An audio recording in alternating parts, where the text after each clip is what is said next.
In Nigeria, where bribery is often seen as a norm in securing contracts, how should we handle ethical dilemma in such situations? Given that refusing to engage in bribery can sometimes result in losing the contract despite maintaining transparency, that strategies can be employed to navigate this challenge while upholding ethical standards. I mean, this question is an excellent question, and it's the most difficult question in the whole anti-corruption field, I think, because there is a reality to corruption prevention, is that if the playing field is not level, if they are corrupt competitors and they're willing to bribe and you do not bribe, you lose the contract. It is as simple as this.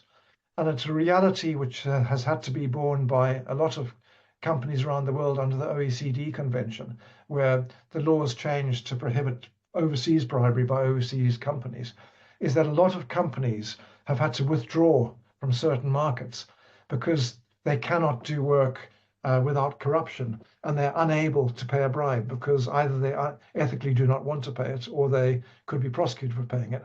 So we have seen a phenomenal number of companies withdrawing from certain countries to do work because they can't do work there without corruption. The tragedy then is the companies left doing the work are all offering bribes.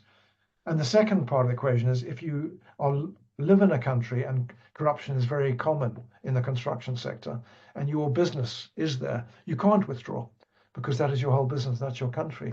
So what are you going to do? Are you going to refuse to pay the bribe and therefore lose the work and lose the business? And this is a tremendously difficult question, and there's no answer to it, because the obvious answer is don't pay a bribe. It's wrong, it's unethical, it's against the law. But then the business closes.